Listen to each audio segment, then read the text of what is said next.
is down in Sydney. Wow. That sounds amazing because we're in the 30s in Salt Lake City, Utah. So a very different vibe. So Very that cool. means you're contending with what? Oh, we haven't had a lot of snow these past few years, which is concerning because a lot of people come here from around the world to ski. Yeah. And because we have the Great Salt Lake, it creates really fluffy, wonderful snow. And that has been a bit of an issue these last few years. So it's been really cold, but not a lot of snow. Oh, wow. You know what? I really love flying in to your airport there. It is the most magical place to fly into. I've never actually been there except at the airport, but what a Mm. fascinating place. Have you been there all your life? I have, yes. I grew up in Utah. Travel is one of my favorite things. So I'm actually Yeah. planning to come to Australia not this summer, but the following summer. I'm hoping it opens up enough that we can come, Yeah, that's I even an hope that option. too. Yeah. Yes. Yeah. So born and raised, but I love to get out. Good, love it. So before this whole thing where, we weren't able to escape our country, no, not quite that bad right now, but, we were literally nomadic as a family. So we traveled the world almost officially 4 years, but we were doing it a lot before it anyway. And that just meant that we worked on the road, took our family, and we got to, have our offices in amazing places across the globe. What's one of your Wow. favorite places? Well, my family has a condo that's been in our family since the 70s that we've Mm. been to for years and years. And it's a place called Manzanillo. It's a tiny little retiree town, really. My grandparents found it when they drove from Utah down to Mexico and brought back a Mm. donkey. And so that place in Mexico has just been really close to our hearts. Wow. Yeah, we're actually taking our kids for the first time in April. So none of our kids have seen it, but we're going back and we're going to take them and spend some time there. We have a condo that's in our family there. So we're really looking forward to that. Wow, I love that. And by the way, I'm so excited that you're on the decision table. Like honestly, your topic, the thing that you live for, smile for, do your whole life around is so important to me because I'm a mama bear, and I'm a mama of 6 kids, and I I think, just what you were saying there, one of the things that I love is that we get to not just have kids, but to do life together and experience and to take them through things that are going to either help make them be the person they are tomorrow, but also like just to be who they're meant to be today. So, Mhm. welcome to the decision table. And Thank you. by the way, there is no judgment to any way that you answer. This is literally just about you and I getting to know each other, having a conversation. And, one of the things that I've always felt is so important is that we can have conversations with so many different people across the globe and realize that there's always something we can take from it. There's always something we can learn. And I'm looking forward to seeing what I get to learn from our conversation Me today. too. Thank you. Mm. So, going back to that, going back to family, why is it so important to be talking about that for you? Yeah.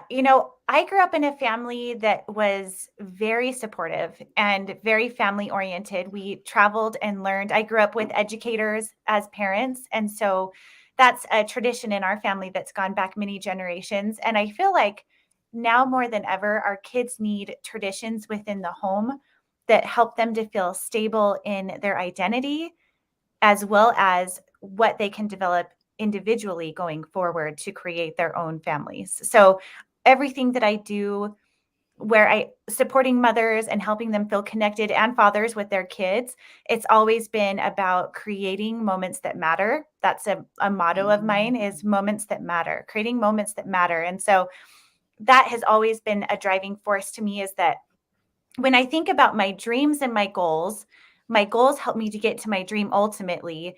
And what my dream is to have a relationship like my parents and I have, where I still want to come around and hang out with them because I truly enjoy who they are. And I know it's a judgment-free zone and that I can be who I am unapologetically. I love that. I really do. And I think something that makes me question what you're saying is traditions. When does tradition become a good thing, a healthy thing? And when does it kind of make us get stuck in old things that keep us from moving forward? Any thoughts around that?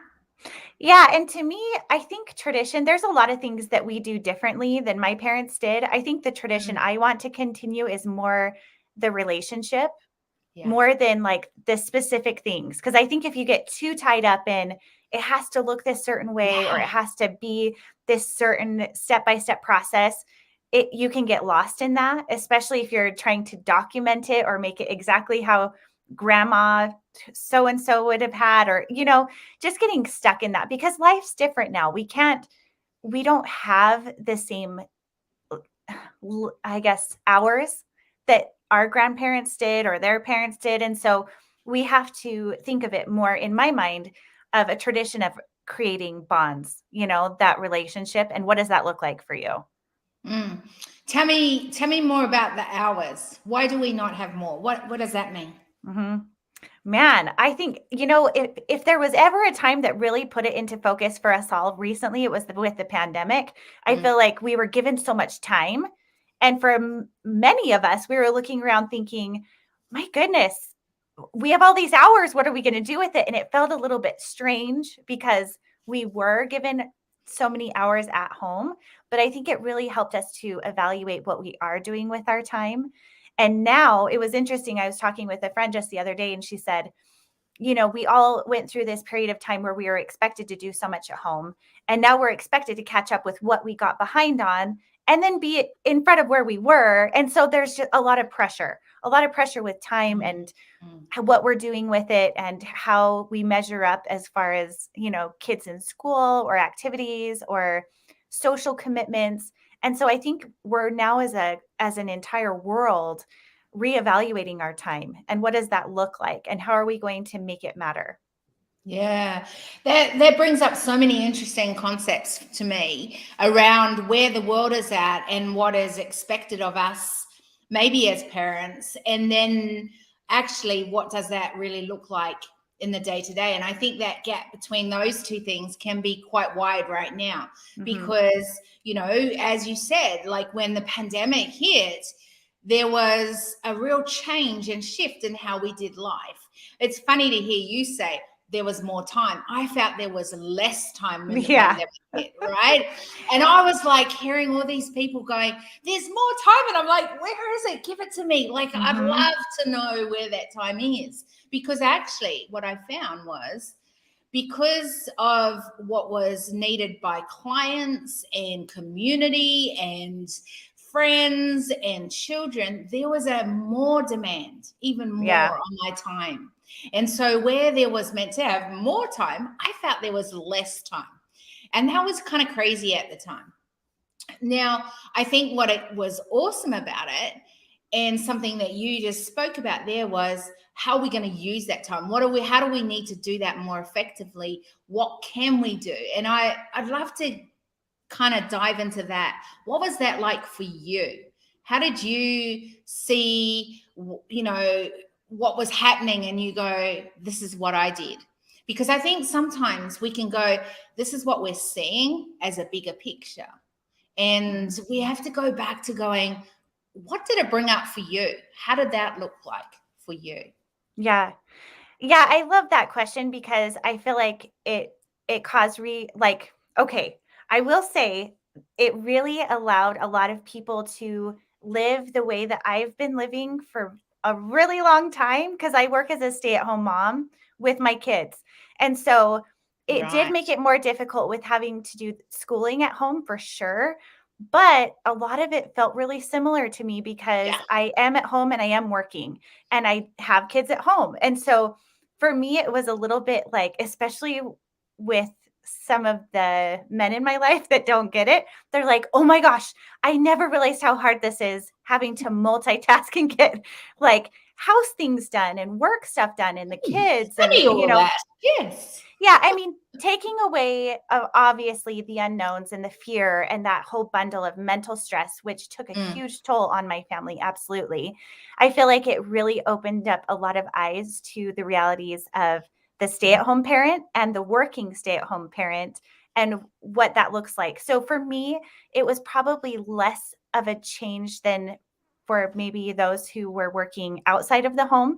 But I think it became one of those things where I really had to juggle with my husband what it looks like to give him the space he was used to, and then taking on that extra burden of now the kids all being home and all of their to-dos that typically are done at school. So I think it's a lot about time blocking for me and creating space where you try as best you can to keep a rhythm in the home, but it was hard. It was hard to keep everyone on the same page all of the time. But I don't know. I don't know if I just answered your question, but no, that's great. But here's the thing, like, what was one of the hardest things that you found? Like, I'm trying to think, what was my hardest thing that I found at the time? Because I kind of relate to you.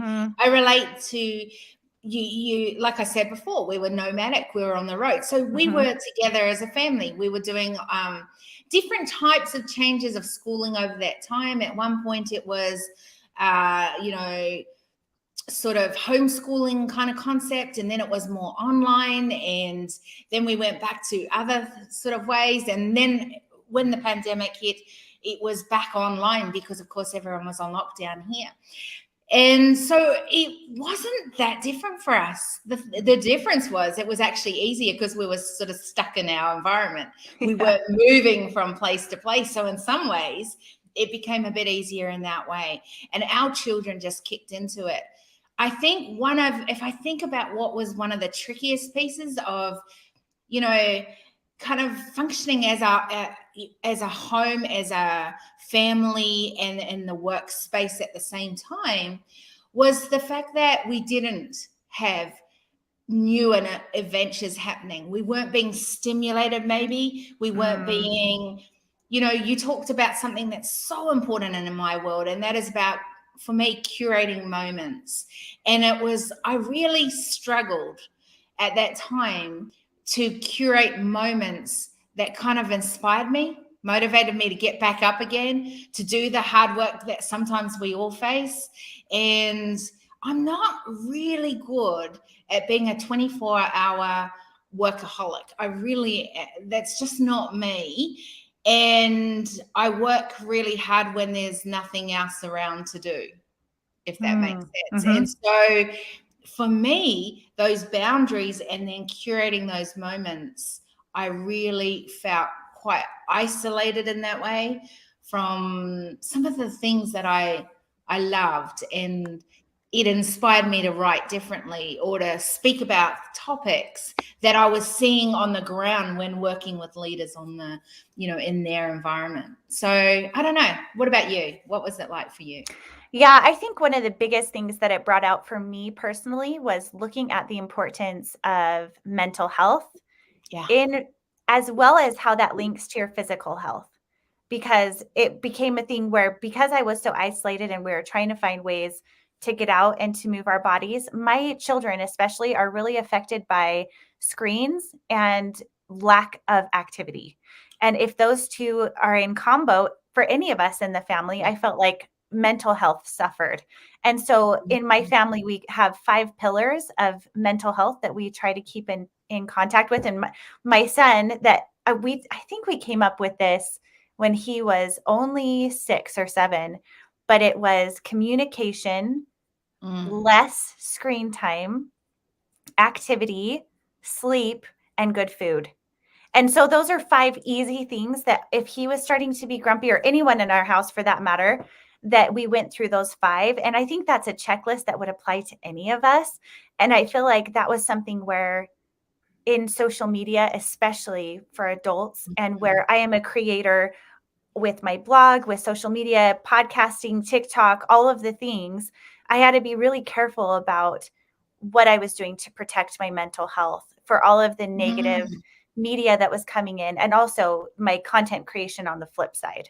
because it's easy to get overwhelmed when that's your workspace too. And so you kind of have to create this, time limits within your phone that say, okay, it's been an hour, time to move on, or whatever that case may be. But for me, it was really about keeping those pillars in check and checking in with my family and myself, and not forgetting, letting myself fall by the wayside of, always attending to them. Yeah, I love that. And I love the fact that you're so creative as well. It's a big part of who I am and always have been.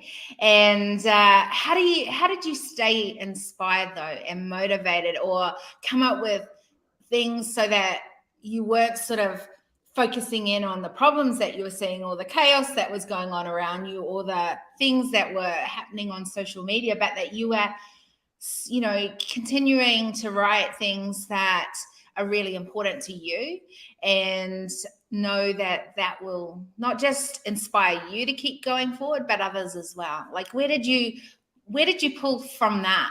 Like, where did that come from? Yeah. I love that question, because I think this can be different for everyone, but I have a joy list that helps me to feel revived when I'm feeling down in the dumps a bit. I love that. Yeah. So for me, a lot of it is connecting with God. I like to connect with a higher power, meditation and prayer, but I also love audiobooks. I feel like if my hands are busy, I can kind of escape a little bit in the mind.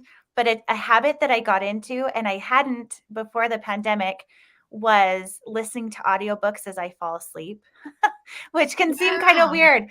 But I find sometimes, especially, I had a course that I was launching. It was called 60 Days to VA. I teach women how to build virtual assistant businesses from scratch. And it was my first time launching this course. And I would find myself trying to sleep at night, but my mind was really busy about what to do tomorrow, or the what ifs, or, whatever the case might be. And I found if I listened to books on audio as I was falling asleep, I would set a timer, and then I could allow myself to escape into, most of the time, I love self-help books, but I also love documentary type audio biography books. So one of my favorite was Matthew McConaughey's Green Lights, or Green Lights. Yes. Or Think Like a Monk by Jay Shetty. I love that book. Or I don't know. So those are just a few of the examples. I have a lot. I have a whole list. So if anyone wants to know, please let me know. I want to know more of those. So I'd love to see that list. Yes, I will share. But that just really helped me mentally after the day was done, to kind of go into a little dreamland and have positive thoughts flowing in my mind, and not have it be just the to-dos or the worries for the next day. I love that. Yeah. And I think that's so important, to find those things that give us joy, refuel our tank. One of the things that I learned last year was I've got pretty much a big tank to give out from. And I was doing that a lot last year. By the end of the year, though, that tank became pretty empty. And what I realized over January was I needed to expand that tank so that I had more to overflow from for this year, to play a bigger level. And I had to find ways in which to refuel that. So curating those moments again. When I was on the road, I would take photos, and I would literally try to capture that moment so that I could visually go back to that picture and go, what was I doing at that moment? I took that photo. What was I seeing? And so I kind of got back into taking a few photos around a bit more. And then it was like, I love water, and I love hanging with my kids. And so we spent a lot of time in the pool, in the sun, in just soaking up some rays and some water, and just fun times, and having conversations that we would have done a lot around tables at cafes or restaurants while we were waiting for food when we were traveling the world. And those things were refueling me, because, again, going back to what you said earlier, it helps to build a relationship with my children, who I just love and adore. But it also, it puts us back on the same page. I'm listening to where they're at. They're hanging out with me. They're understanding me. And it's been so powerful watching over this last month, just the conversations that I'm having with my children. And I just love the fact, because my youngest now, the girls, what are they? They're 12 and 13. And so they're heading very much into this sort of teenage years. And I love the fact they just can have conversations with me about anything. All my boys, by the way, that are the older ones, they're the same. They've been able to have these conversations with me all throughout the years they've grown up. And one of them's like 32 or something now. So, I've been around this mama patch a little while now. But those things really refuel me. And the other thing is experiencing environments. So as you see behind me, and for those that are listening to the podcast when it gets put up as a podcast, there's actually behind me this beautiful dam where, we see what they call lace monitors coming out of it. So they're like those big, large lizards that come out, look like dinosaurs. You get to see amazing birds. There's just this beautiful greenery. For me, when I'm on screen looking at you and having this conversation, I can also see that behind me. And that really fuels me, because I love to see the amazingness. And it's funny, because you said one of the drivers that keep you going and fill you with joy is your faith and the fact that you have a relationship with God. Well, for me, that's exactly the same thing. And so the reminder behind me is the mastery of something that is much bigger than me. And I think if we can find those things that fuel us, give us that joy, we can give out of so much more. Tell me how, and I think what I love about this conversation we're having is something that's really important to me, and I talk about a lot, is that we shouldn't be building out just businesses or homes. We should be building out our ecosystem. And for me, part of that is what I'm listening when I'm having this conversation with you, is that you're talking about things like a faith, things like business, things like home. Those things are not 1 minute you put your hat on and then you do this. This is part of your ecosystem. How do you make sure that you keep building out the business the way that you're meant to do, but knowing that it's your purpose, true to your faith? How do you make sure those things stay aligned, I guess?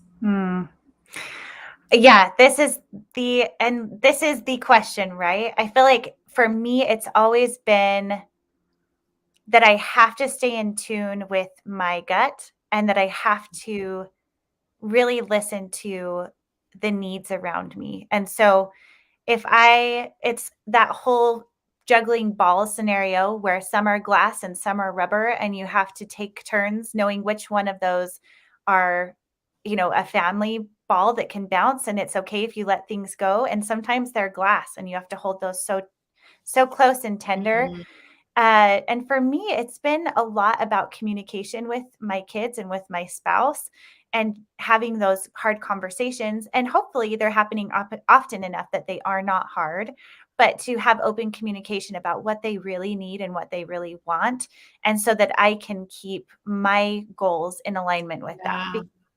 Yeah. So I love that you talked about the conversations that you have with your kids, and that you have such a close relationship with them now, even in their 30s, because I think you are winning. Like, that is amazing to me. My oldest right now is 13, almost 14. And he's still telling me everything ish, mostly. And I've even had girlfriends who have said, how do you have your teenager telling you so much stuff, like how they're feeling and who they like and their problems at school? And I said, one of my favorite things that a teacher of mine said in high school was, it doesn't matter how big a child is, they're a little person, and you talk to them like they're a person. They're just little.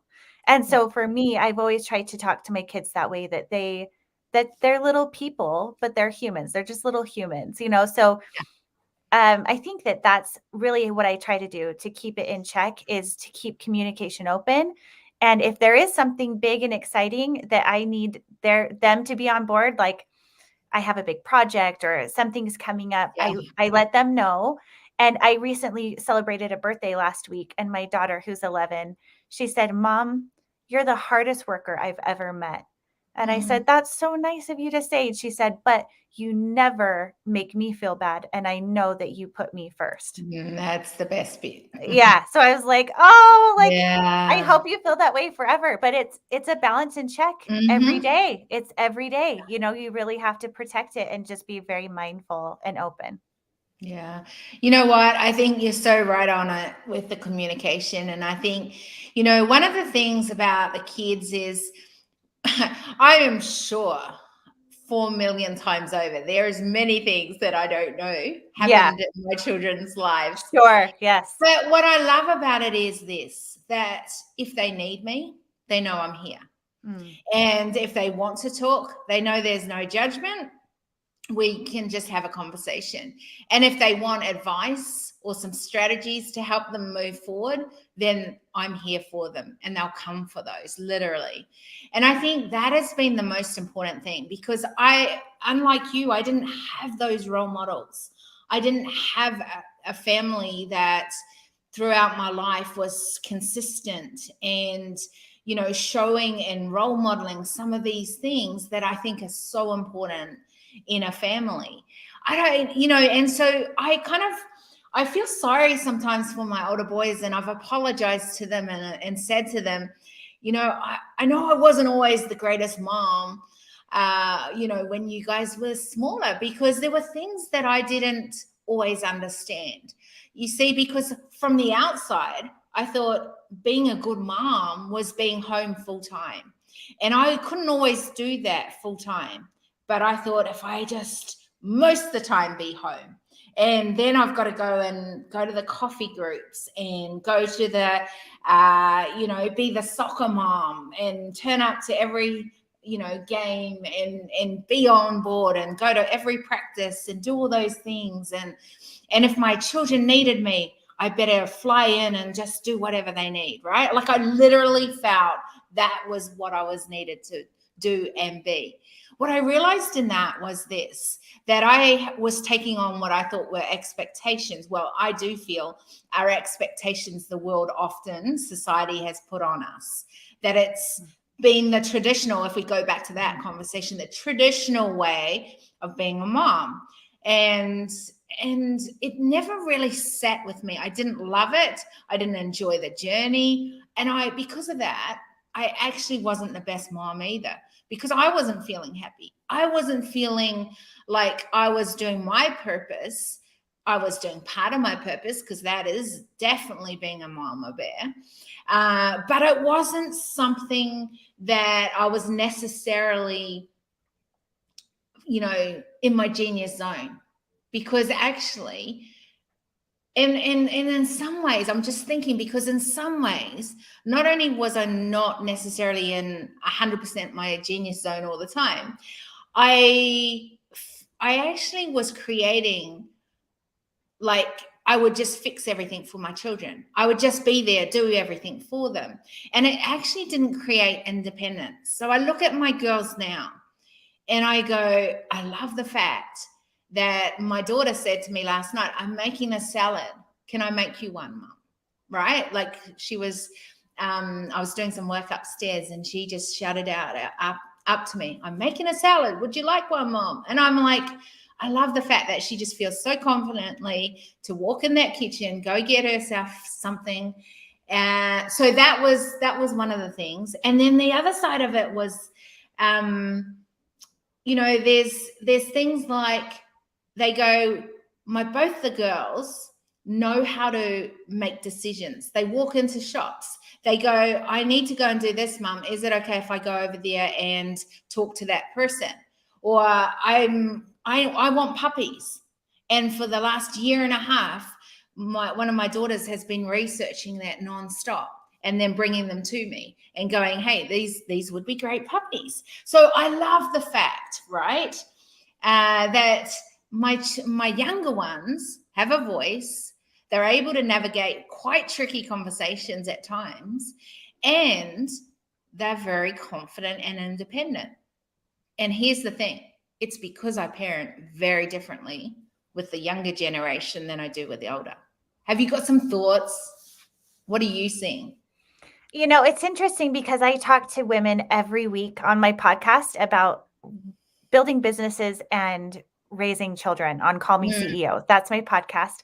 And something that was really interesting that I heard someone say recently was they said, my mother told me that her business was her priority. And there was no question about it. And I appreciated that because I knew that that was her priority. I didn't have to guess. And I Yeah. thought, I have never heard someone say that before. Like, and she said, but I appreciated that. I knew that, like, she loved me, but she also was very invested in this business, and not more so than any other man would be, but just the way that she said it, this is a priority for me right now. And I love you, but we have to make adjustments for it to work, or whatever the circumstance was. And so for her, becoming a mother, she talked a lot about how as long as you have open communication about where you stand with it, you can be more fulfilled as a person. And if you're feeling shame or guilt, or like you're not doing the traditional what's right for you, it's because you've put a line in the sand of not doing something that feels in alignment with your priorities or your goals or your value system. And so I think that what's really neat about that is that it can look so different. And at the time, I think for you to say, I probably wasn't as good of a mom as I could have been, maybe that's true because you weren't feeling as fulfilled, because you would put a standard on yourself that I just didn't feel. think, so here's the thing. I think that I was on their backs way too much. Pick Yeah. up those things, do that. But Yes. because I was trying to keep up, and I was like thinking that was such priorities, to have it all right, have everything in order, that I actually think I missed some of those opportunities that I could have just be hanging with them. Yeah. Just be going for a walk with them, because it didn't matter whether the house was looking perfect, but it did matter that I had a relationship with my children, and I could go out and we could get some physical exercise, and we could have a conversation, and you never know what might come out of that, right? Like, I just feel like I missed some of those moments that are so important right now to put into my schedule. Yet I'm way busier in a lot of ways than I ever was. Not even a lot of ways. I am a lot busier than I was those days. I'm wondering what the heck I did with my time sometimes. But I think that that's what you gain through life's perspective, because I too had a mother who, I'm the youngest of 5. And I know that she parented me different than she parented my sister, who's the oldest. And they're not nearly as close as she and I are, me and my mom. And some of that's personality. And some of that, I think, is that I was given a lot more independence because my mom went back and worked full time when I was 8 years old. So I think that what you're saying about seeing that with personalities and how it affects your children, and even the placement of when you come into siblings and where you are and the lineup and everything, where they say, like, if you have 2 or 3 of the same gender and then a different gender, they take on characteristics of a firstborn. And there's so much that goes into that. And I think hearing you say that perspective of, pick up your room and do this and that, I'm like, I'm right in the middle of that because they are a mess. So it's really good for me to hear that, your perspective of just, maybe go for a walk more or do this or that, because it's so easy to get wrapped up in It's so the mess. easy. The mess. And here's the thing. And one thing that I don't even know where it came from or whatever, but I remember hearing it somewhere. And that was, would you rather a messy home now and time with and keeping, working with your kids now, or would you rather that, clean house and then messy kids later? And that just made such an impression on me as a parent. And anytime, because maybe I have a few OCD tendencies at times where I wanted everything in order, whenever I went to go back to that, default back to that pattern, I would keep saying to myself, would I rather a messy home now and work with my kids, or a clean home and messy kids later? And I just kept saying that to me. And it really did change my priority of how I blocked out my times. So that's one thing. Now here, because we're going to run out of time and there's so much to talk about, but I want to hear more about the podcast, what that has sort of opened up for you. Where did that come from for you, and why a podcast? Yeah. So it's interesting because I actually launched it during the pandemic, but it's something I'd been thinking Oh, about for a wow. long time. Yeah. So I had been blogging and I still own a blog. It's mymommystyle.com. And I started it, it's been 10 years. I started it 10 years ago. I'm an OG What a blogger. champion. Whew. Yeah, it's been around for a long time. And so a lot of my blog is about parenting, lifestyle, travel, lots of recipes. If you're ever on Pinterest, I'm sure you've stumbled across something of mine there. Wow. But what was happening as I was starting to work with a lot of sponsors, which I really enjoyed, I also got a bit burnt out of it. I kind of was getting over the hold up this thing and talk about it and what you love so much about it, because it didn't feel like the heart of who I was or what I wanted to do.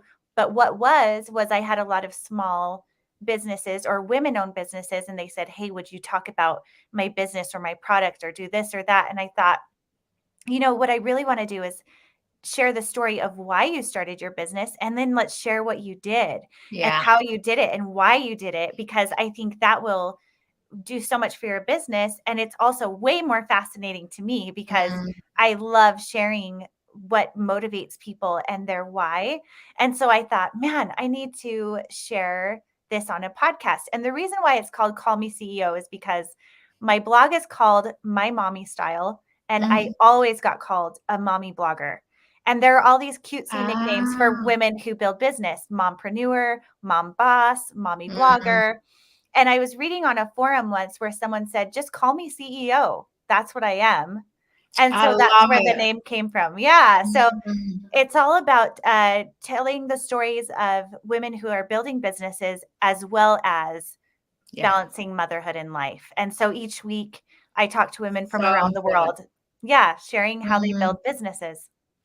I love that. And what's your most favorite story, or something like that you go, wow, how the heck did they do that? Or was there something that you've heard that you go, oh, Gosh, there's been so many incredible ones. I think some of the most fascinating really relate to women tuning into that passion and that fire. One that was really surprising to me was when I spoke with a doctor who was from India and was here in America. And once she became a mother, found out more and more the dangers of plastic.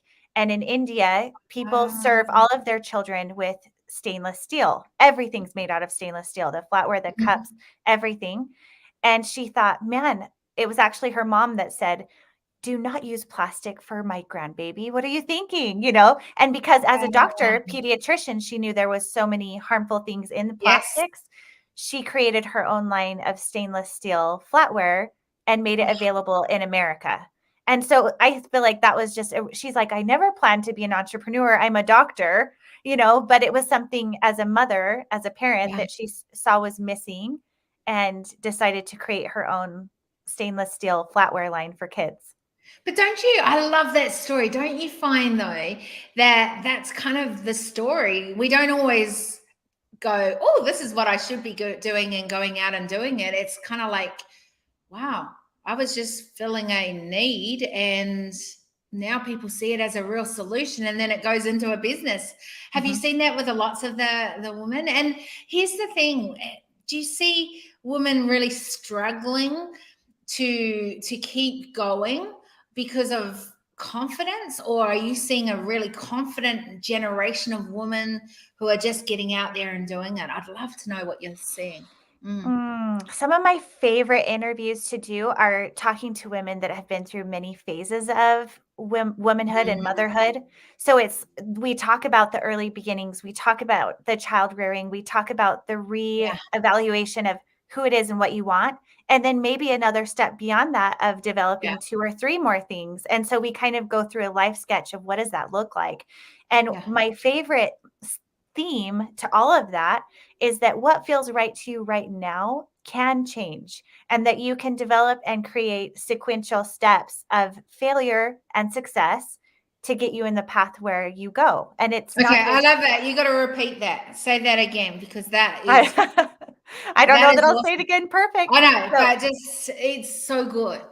yeah. So what I love the most is that where you are right now might Mm, be the right decision for where you are right now. And it's okay for that to change. It's okay for it to adjust. yeah, It's okay to fail because those failures redirect and create new success that then gets you ultimately where you go. And that's okay. It's just part of this winding path. And I love speaking to women who have been through that path yeah. because they can see it and tell you about it in retrospect, where they can say at the time, oh, I felt so lost, but it was Mm, because of XYZ step that I made it over here. And that was what really felt amazing to me. Or it could be that they had 3 really successful businesses and they led from one to the other. But all the while, more than anything, you'll hear women say you can never replace who you are in the home. So really keep that in mm. perspective because no one else can do that job but you. And so no pressure, but that's just part of the game, that we weave in and out and we find that fulfillment. And I think that for me as well, as you said, to be a better mom, I do have to have something outside of the nucleus of my home Yeah, to be a better mom. I feel like I have more to offer in way of my mental happiness, yeah. really, too. And that's okay too. I think finding out what that balance is for you is part of the journey. Yeah. Oh gosh, I love all of that. And I think, all of us have a story and all of us Mhm. have pathways on which we've got there. And all of us, that's part of, what I teach in my world with leaders is that, you know, there is always an old story and we can disrupt those patterns and create new stories from today. We don't have to stay where we are. We can choose to if we want to, but we can also make shifts in our lives that can move us in the direction that we want to be heading. And part of that story is the evolving. And I Yeah. think, one of the things why I have these conversations is because I believe that we need to stop doing it the way that we've always done it. And we need to do a new approach to things. And part of this new approach is the fact that we've got to have these conversations, that we start asking questions. We start going, if we were to evolve in this area, how could it look? What would it look like? What is working? What's not working? What do we want to take forward? What do we want to leave behind? And I think, one of the things that society has kind of done and created and put conditionings on us is that, if we want to actually say it right now, things like cancel culture, Mm. right? Mhm. If which is quite a hot topic right at this moment. But Yes.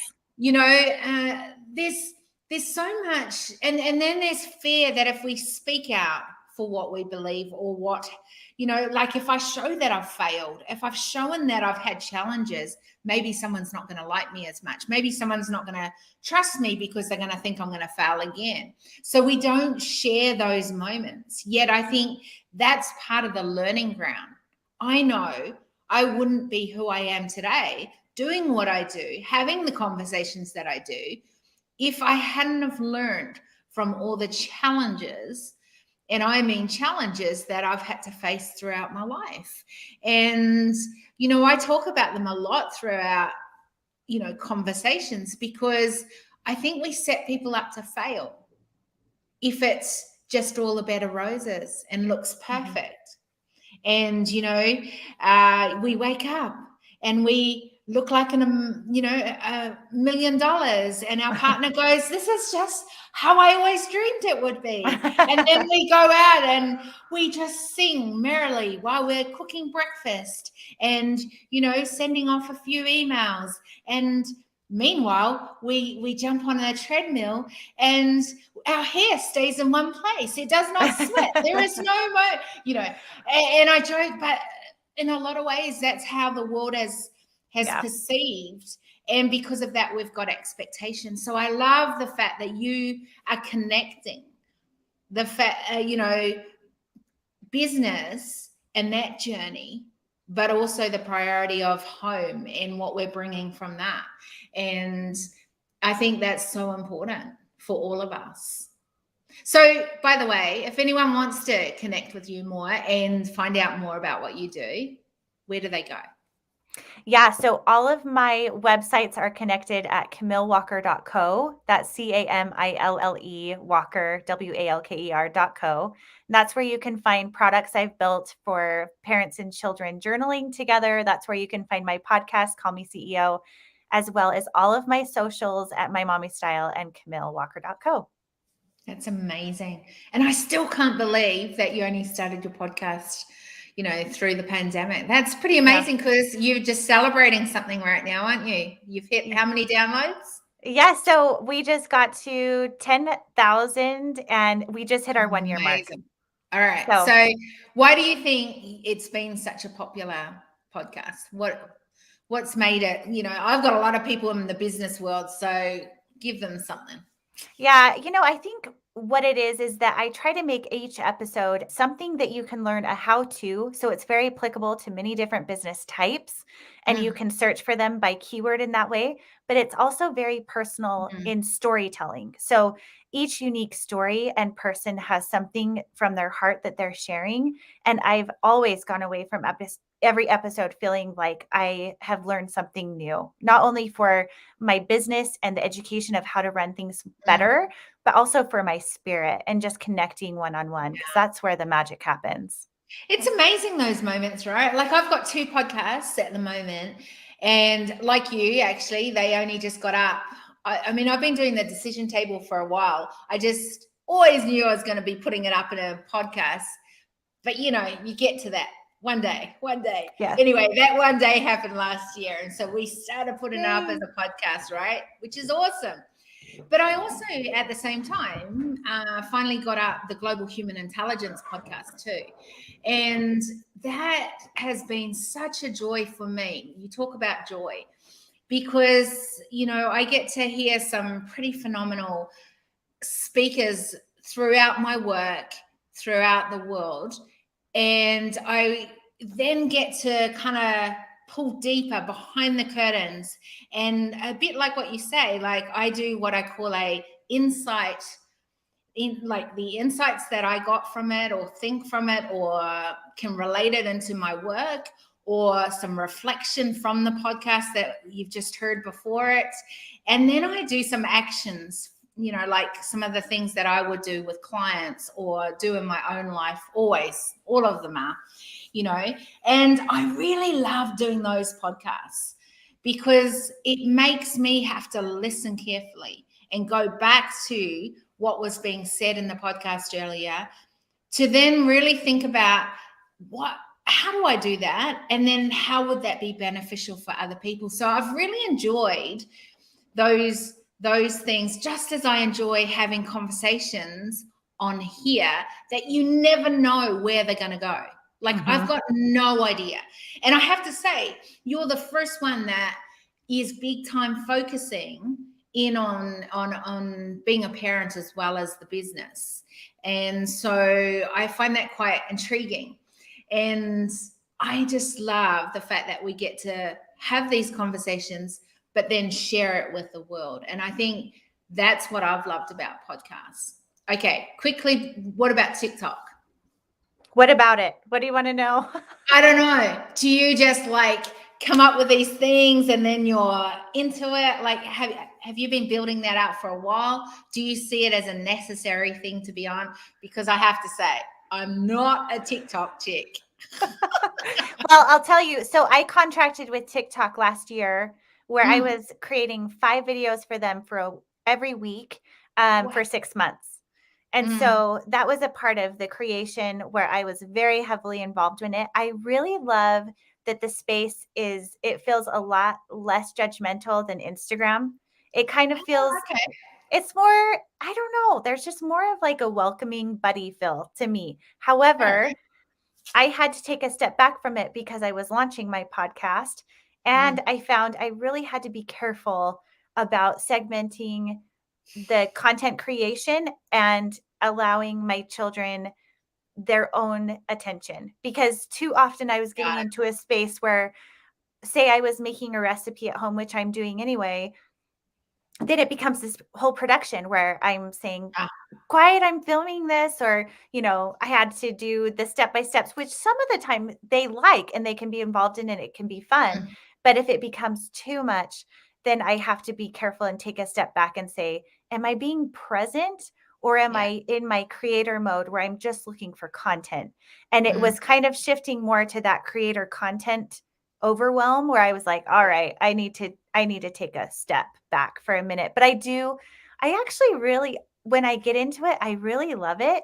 But again, it's just another one of those engines that's pumping behind the scenes as a creator. So what's good is that if you're really good at it, mm. this is what I would suggest, is you record the audio into InShot. InShot is an app. It's spelled InShot, and you can edit the video to be the right dimension for the platform that you're putting it up onto. And you can record it once and then take it into Wow. each format, instead of having to redo it each time that you do it on, say, YouTube Shorts, Facebook Reels, Mm. Instagram Reels, and TikTok videos. And that's if you get it down to a science, which I'm trying to get there, because I know vertical video is just where it is right now. And as a creator for the past decade, I've had to learn how to pivot. And so that's I part of love the that. game. That's Yeah, awesome. I'm taking that from our conversation today. That's a good tip. there you Um, go. yeah, and I think that makes it so much easier to repurpose it Hmm. across a lot of different places. It's funny because I have to say my TikTok for me is so dominated by the fact that I've got two girls and they're on TikTok. Yeah. So, Yes. it's hard for me to get out of that. That's what TikTok is to me, rather than, Hmm. so I'm going to, from our conversation, I'm going to make sure I check out yours on there, because I'm going to see how you do it. And I'm looking forward to being curious. I'm not going to commit to anything, but I've been curious on it.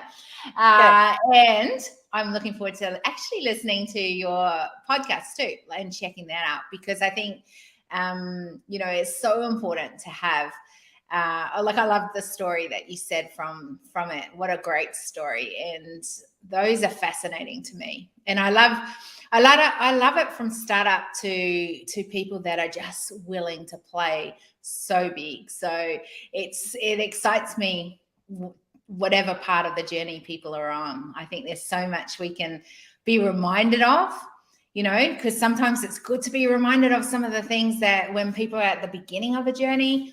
And then I think sometimes when people are going through different transitions, it's interesting listening to where people are at on that. So I'm going to be interested in that. And then, of course, for me, it's also in my arena really exciting when people want to play full out and really go back to a lot of what you were saying, which is, that whole thing around, you've got a purpose, that where you're heading, what you're about, and you're really targeted in what you do, how you do that. And I think that's a great reminder of the importance of our vision always, and then what drives us to actually make sure that we're heading in the right direction, right? So my question to you, now that I've finished rambling for a second there, but I obviously I got a lot out from our conversation, so thank you for that firstly.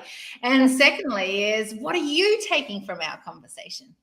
Yeah, I want to hear more about what you're doing, because there's a book by Oprah called Purpose Driven Life, and Mm, it's little clips of audio where she talks about people cluing into their dharma or their purpose or their divinity, and each mm, moment when they knew that they found that thing.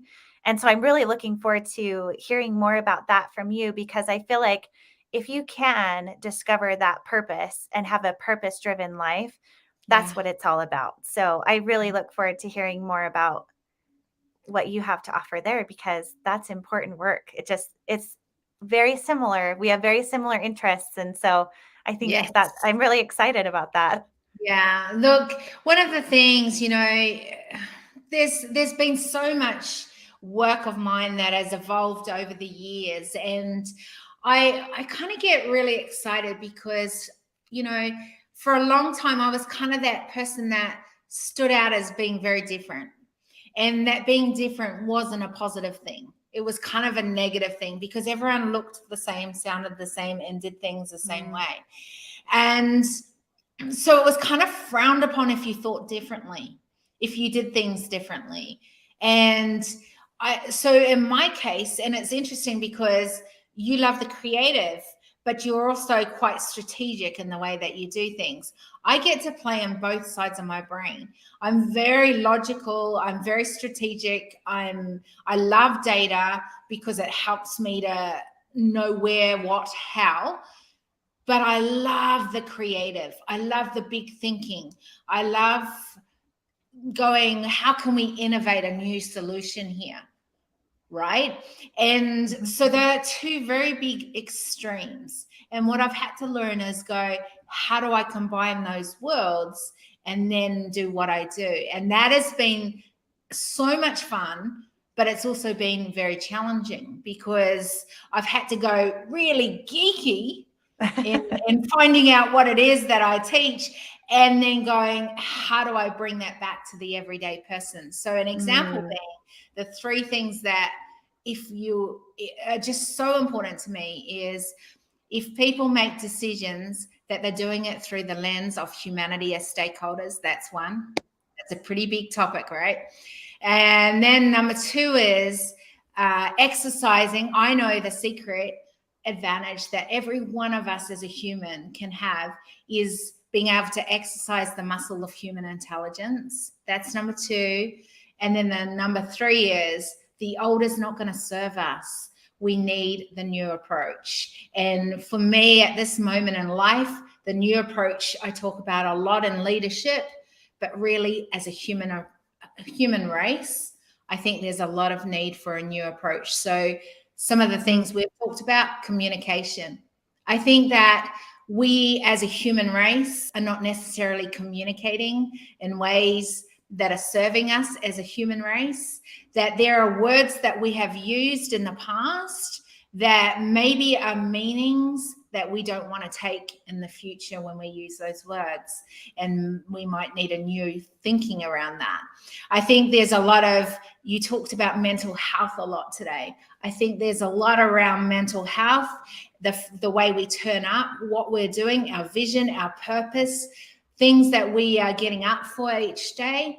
I think there's a lot of the old society, the way the society has sort of, put expectations, or we've taken expectations or given us conditionings to it, or we've taken biases on board with it. And I think that it's time for us to have a new approach. And I think to sort of another piece of this is that, and I talk a lot about this because I talk about people working on their legacy. And for me, this is footprints for the next generation and the generation and the generations to come. So for me, us as a parent is so important because we get to role model and leave behind some footprints and some thinkings for our children, and then for whatever that means for them. And so all of these things are just a combination of all that. That's a lot to think about. I'm like, I want to hear more about these pillars. That's amazing. I know, but I just thought I'd fill that in for you there and just set it off. So, Yeah. All right. And honestly, if you just listen, and any listener that's listening right now or going to listen to this, listen to the podcast, listen to past decision tables, you'll hear different things. Connect with me, whatever it takes. We can go on this journey. I'm just putting some things out that are important to me. And you can dive into that anywhere and everywhere. All right. So here's the thing. I've done lots of talking. You've done lots of talking. This has been an amazing conversation. Is there anything that we missed out? Did you want to say something that you haven't been able to say? I just want to make sure we've done that. I'm glad you asked that, because there's one thing that before I even got on this call, I thought I need to say this and I don't know why, but I think we need to remember the power of that you can be so many things and not a singular thing, where you can be a mother and a business owner. You can be exhausted and motivated. You can So be true. excited and sad. And there are so many things that I think we put expectations on ourselves, where we expect to feel a certain way all of the time, or if there needs to be a season of rest, that means that you're lazy or unmotivated. That's not true. You can be someone who needs rest and someone who has lots of energy to give. And so I think that there's so much power in the word and to keep that in mind as you're parenting and as you're discovering your purpose. There's so much power to that. Yeah. Oh, so powerful. And on that, I'm going to end this broadcast. Thank you so much for being here and being a part of this. You're welcome. Thank you much for having me.